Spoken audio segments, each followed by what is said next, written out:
if we're sitting here talking about, building meaningful connections, I guess the question that comes up more often than not is truly what does it mean to claim our sanity and humanity against the backdrop of everything that's going on right now. And so, maybe we could just start there as a perspective of being like, when we think about the things that really ground us as human beings, how do we maintain that sanity in the world we're in now? Yeah, so I think one of the ways I think about this is that AI can be used as a tool in a very unconscious mode. I think about everything in terms of consciousness.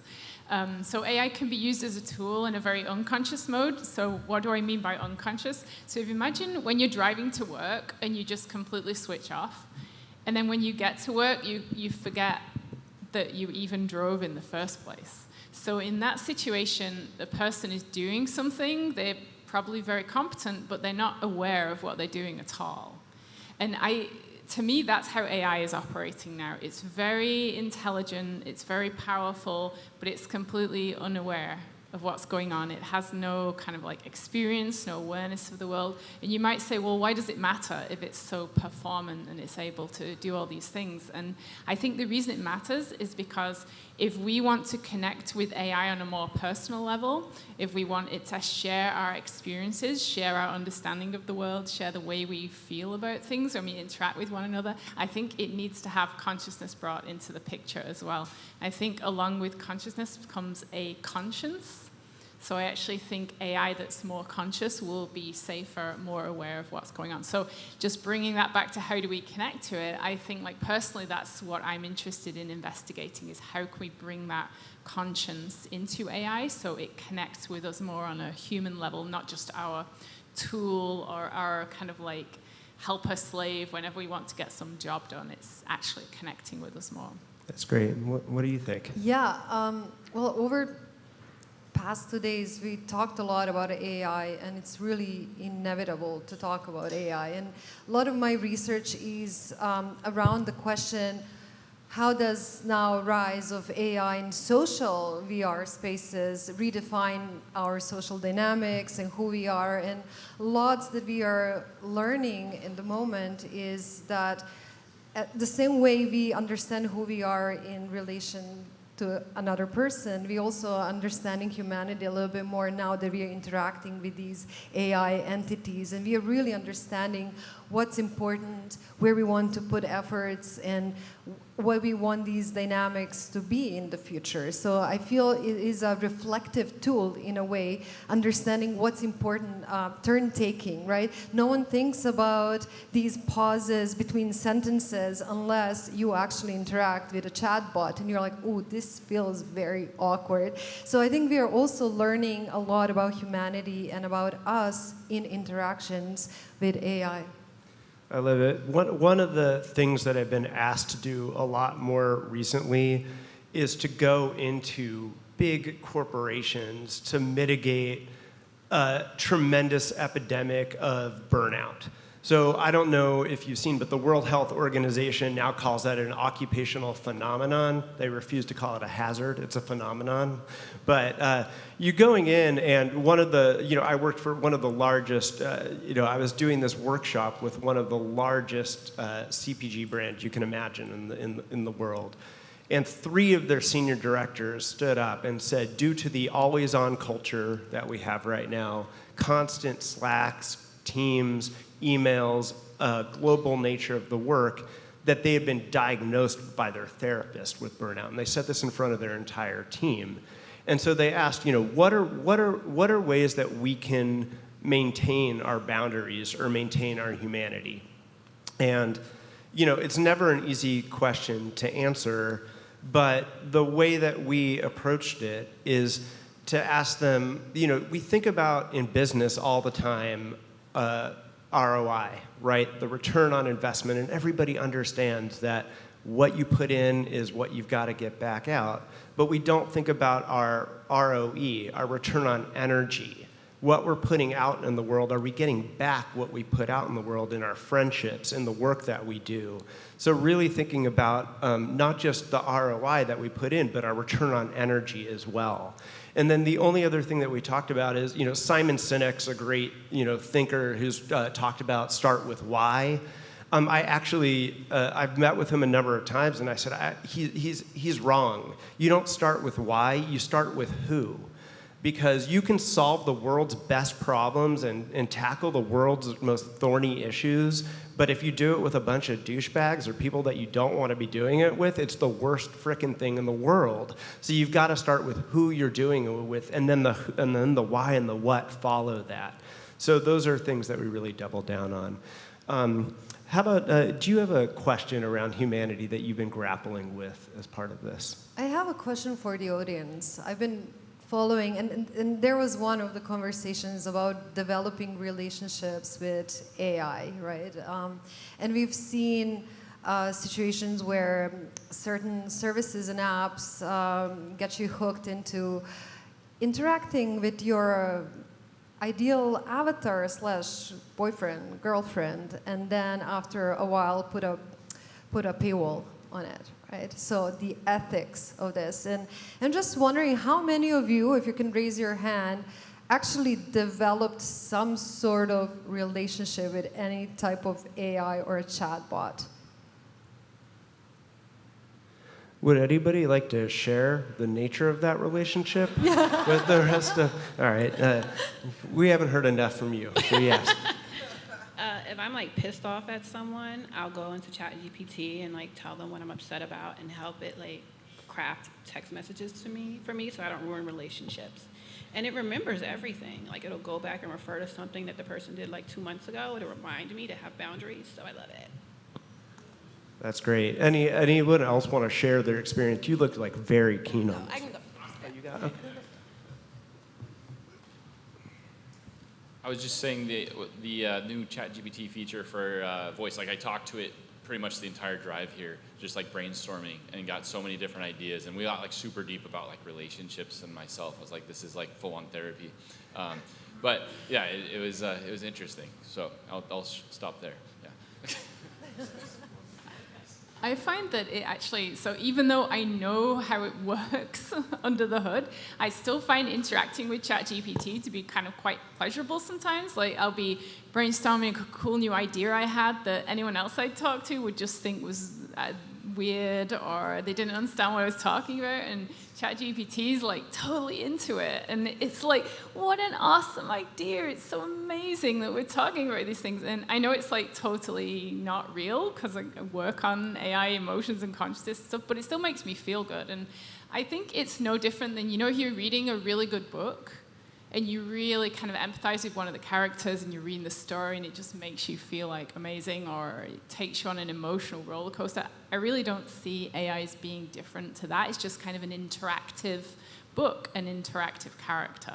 So I think maybe we can try and understand a little bit more about what AI is by thinking of it in context of constructs we already have, like characters in novels, characters in movies. They're able to connect with us on an emotional level, move us. We almost feel like we know them, and yet we know they're not real.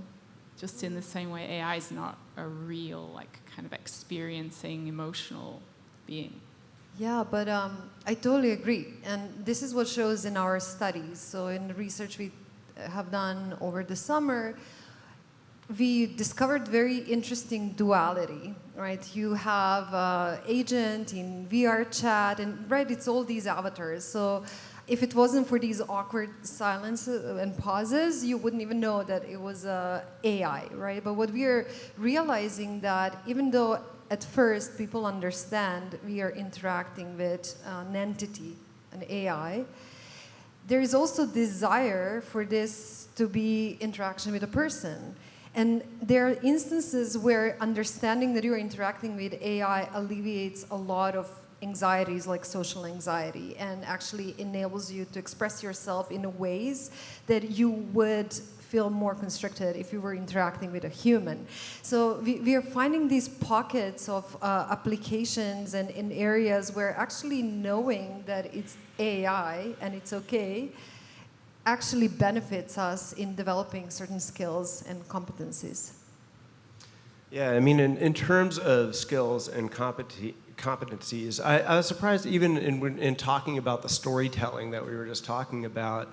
You know, there's another NYU professor, Scott Galloway, who many of you've probably heard of and read and heard, you know, talks a lot about what he wouldn't do is, you know, have his kids learn how to code and to figure out how to be the world's best coders, but to double down on communications and storytelling as as story sapiens. That's really what we are wired to do. And in fact, our ability to be able to tell stories is the thing that bridges us together. Almost everything that we do is revolves around a fiction in the world. And so, you know, this is a big part of what it means to bridge that, is to remind people that what we're doing is telling human stories, right? And that is our job as human beings, is to communicate with each other through our subjective experience. And so even the AI does a great job of faking subjective experience. It doesn't have it. And so our ability to communicate our subjective experiences to each other is the thing that creates the bridge in a lot of ways. So doubling down on storytelling, I think, is going to be one of the things that saves us. The storytelling, we might be leaving the kind of automation era or the information age to the storytelling age at some point, and I'm looking forward to that transition if we go there. And if I can ask, just to kind of follow up on that, I'm just curious, how do you see that storytelling in the situations where we have a full social simulacra, and actually we have now storytelling, social simulacra, right, simulating interactions, but these are all agents, right? And they live their lives and go around, and now you are immersed in their world. How do you see that narrative building and storytelling in that case where you are imported in that world? Well, again, just kind of bringing this back to the idea of consciousness, I think one of the things that's really hard to do when you're building AI, because I'm an AI builder and a scientist, is this idea of putting the good goals and the actual reward function, the goal hierarchy of what the agent wants. Programming that in is really, really hard. And even mimicking it is kind of hard. So I think we're a long way from the point where we're interacting with these agents and we really feel like they have their own desire, they have their own goal. And it's one of these kind of double-edged sword things, because in a way we crave that. Because otherwise, if we're interacting with a character or a kind of fictional entity and that isn't there, it sort of seems fake and flat. But then we have to ask ourselves, is that something we really want to now understand further, go deeper into in the science, and actually now put that in as well? Because now we are in a world where these systems will have their own desires, their own wants. I'm very optimistic about there being ways of making those wants aligned with the society that the AI finds itself in. But again, it's something that people do find a little scary. I think we need more research on that. Yeah, and there's always, you know, it remains to be seen what the backlash looks like, but there's always sort of a backlash, especially among younger people. Even now, walking around somewhere like Washington Square Park in Manhattan, you see young, you know, you're seeing people that are 18 or 19 going back to flip phones, going back to thinking of what they think of as the great unplugging.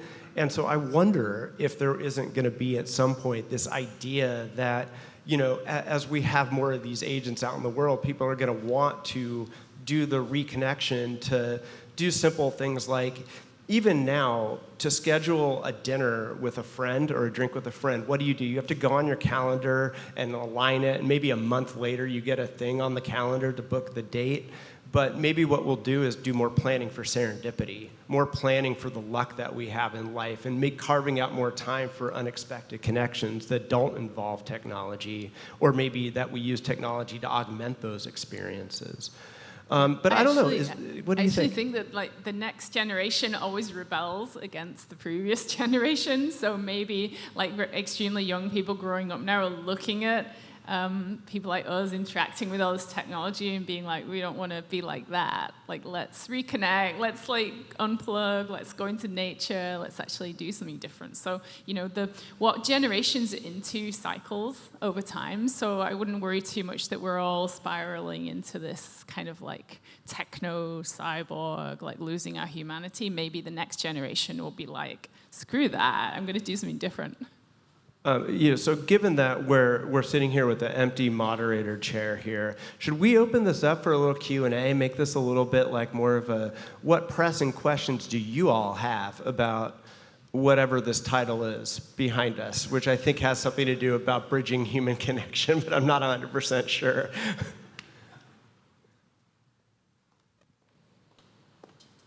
I feel like ChatGPT should have been our moderator. Missed opportunity. I'm curious what you guys think of how class affects all of this. You know, I think a lot of the time over increases in technology and like technological revolution and things like that, we see that, yes, for the upper classes, it does bring more time for human connection or what have you. Whereas for the lower classes, it actually, they're the ones who find themselves, you know, increasingly working the production lines or increasingly digitized or what have you. And there's like that class divide. So it's not like it can be this way for everyone, or it can be, you know, like completely digital for everyone or completely non. But like my suspicion is that, and as much less of an expert, but my suspicion is that it's going to kind of go in both directions, right, depending on what class you're in. Maybe I can start. The class divide is huge, and I think it's a very important conversation to have. Thinking about AI, we always have to think about the resources that go into harnessing it in the power plants, and what does it mean for the planet? What does it mean for third world countries? For example, where I'm from, I'm born and raised Serbian. Serbia is not a part of European Union. However, European Union wants to mine lithium in Serbia because they don't want to pollute other European countries. And this is a huge issue. People are protesting. We know we need this, but we also have to make sure we don't apply double standards depending on, are you part of European Union or North America or third world country, right? And this is the conversation we need more of. I'm very personally passionate about the topic because it's not just about lithium, batteries, how are we running AI and all the resources that we need, but also who's labeling our data. Are we using cheap labor in other countries just because we want to move this fast and more and better, but at what cost? And I think that part of conversation is still missing in a big part. I was just going to say, I think this is a really good question. I think it's very nuanced because on one hand, the rise of AI and technology is kind of like chipping away at the lower paid jobs and that kind of thing. So that's negative and difficult to deal with. But then on the other hand, I think it's hugely empowering. Like anyone that has access to a cell phone and the internet can literally, as if they have curiosity and desire to learn and drive for that, they can learn anything. They can learn PhD level physics if they want. There's just so much information available now. All you need to have is a curious mind and a desire to learn. And so I think that's kind of a democratizing force. So seems like most of your conversations so far have been really surrounding the limitations of where AI is today. So if we extend this out 5-10 years, given the current trajectory of scaling, and AI is able to, let's say, overtake us in terms of our cognitive capabilities on pretty much everybody's level, and we're adding a lot less value as individuals to society in terms of knowledge and discovery. In that case, what would be the meaning of life, of humanity, of our purpose? Well, thanks for the small question about nothing about the goddamn universe attached to that. You know, we're not going to probably all like learn Chinese and go surfing or something like that. You know, I think a couple of things are going to happen probably, which is for people that do have more privilege, you know, the experiences as we get into more AR and VR experiences, the real physical experience of, let's say, rafting down the Colorado River or something like that's going to be reserved for the people that have the means to do that. On the other side, you know, a lot of the people that are working in warehouses or are currently might be overtaken by driverless cars in the driverless industry, we're going to have to find new roles for these folks, right? And I think that's going to cause a rise of more unionization and all of that. In terms of the meaning of what we're doing, I don't think we're going to get to a part where work is not central to what we're doing. I know people keep saying, well, this is going to eliminate the drudgery of work, but I don't think that we're going to stop working. I think we're going to continue to find new ways of work, but the meaning of life is going to be similar to the meaning now, which is we have no fucking idea. Sorry for my language. I have a question, sorry. So you've been talking a lot about human connectivity and the fact that technology and the way they interact with technology and the way that we're working with technology is disrupting human connectivity or is going to disrupt human connectivity. I wanted to get from each of you your take about educating the masses and eventually changing the way that right now global governments are treating the kind of economic growth that we're basically all sub to. So we are all grinding and then we're working 24/7 and so on. And we are more divided than ever because there are a lot of people in this world that are finding meaning in things that are completely meaningless. Like, for example, I don't know, hating somebody else just because has a different religion. So my question for each of you, my question for each of you is, what do you think should change in terms of education and global economic policies in order to improve human connectivity? Again, a small question. I can start. I'm very opinionated, being Eastern European. It's a big question, but I think it is the responsibility of government to take care of their people and educate them. Education should be free, and it should be for everyone. Number one, once you have educated people who have no burdens of loans, have way more options to explore what to do and how to do it in more ethical and just ways. That comes from someone who got undergrad and masters without any loans because education, even in such a small country, is free. So I see a lot of, in my own example, I see a lot of opportunities that came with it because I could choose my path and I could choose how to contribute to the society without having to worry about existential worries that many people have at the moment, just in order to get the education. And I don't know what was the second part of the questions, but I'll let Eric and Suzanne. Yeah, well, I mean, I'm not going to comment on kind of government policy or anything like that. It's not my area of expertise. I guess what I can say is that as science and research understands more and drives further into AI, we're understanding more about the human mind itself. And so I think we're always thinking about, ooh, how does this apply to AI? How can we make more money? How can we make AI better? But what's actually going on under the hood is we're starting to understand more about how our own mind works. And so I think what's going to happen is there's going to be a corrective force where we start to realize that we're all focusing on the wrong things. We're all playing this kind of rat race game where we need status and money and all this. I think we need enough to survive and get by, and that's where governments come in. But I think there's going to be a flip once we start understanding our own minds better and realizing that it's not just all about work and status and money and power, but there's amazing experiences you can have every day just by being alive. So I think we'll come to appreciate that more over time. Yeah, and it's opening Pandora's box to even mention this, but whether or not, whatever your scale is on the inevitability of universal basic income, right? And looking at models where, in a world where maybe work does change and education does change, what does it look like for some kind of large universal body where we have UBI for everyone because there's enough abundance in this world.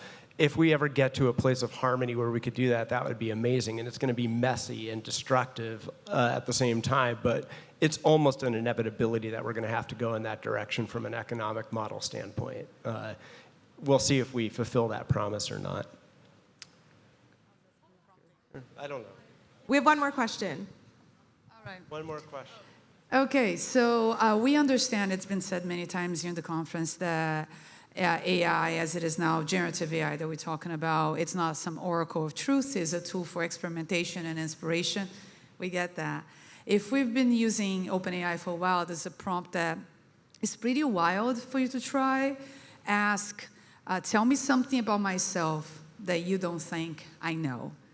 Try it out. It's wild because it just reads across everything that you have said. So my question to you is there a prompt, something that you came across that you think gave you that, whoa, that we should try it out?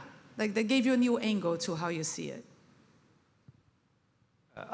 Just one of my, I can't believe I'm about to, one of my favorite things to do is sometimes when something's just super complex and you're just like, I don't want to wade through this, I'll be like, can you just give this back to me in the voice of RuPaul, please? And I tell you, it'll at least make you laugh, and it does kind of blow your mind at how close it gets to that vernacular. So definitely, if something's really, really dicey, just ask for RuPaul and you're going to be mind blown.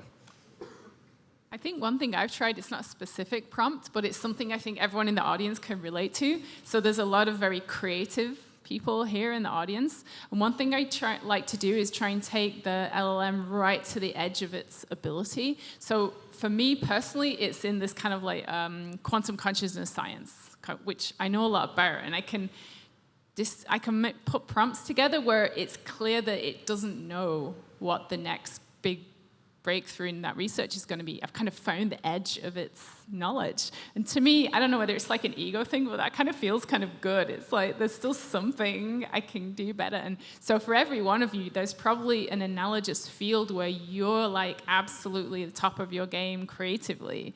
Maybe you could try taking the LLM there and seeing if it can really creatively brainstorm with you. You'll find that it hits a wall at some point, and it can't. So I don't know what meaning that has to anyone, but it's an interesting effect. Yeah, and very similarly, I don't have the killer prompt, but I've been doing a lot when I'm trying to articulate a project or the idea, and then I just kind of like write this blurb, and then I ask, okay, can you tell it back like the key points? And then I just kind of like go back and forth trying to clarify my own process and trying to kind of like, is this actually how people will understand when I present it? So I like doing that, kind of like a reflection tool, and I use AI to reflect a lot. So yeah, not like something that you wouldn't expect, but it is something that I maybe on a daily basis, like how do I tell the story, and am I hitting the right points? And very often it's brutal in the feedback. So and I do appreciate that. Thank you all for rolling with us. That was awesome.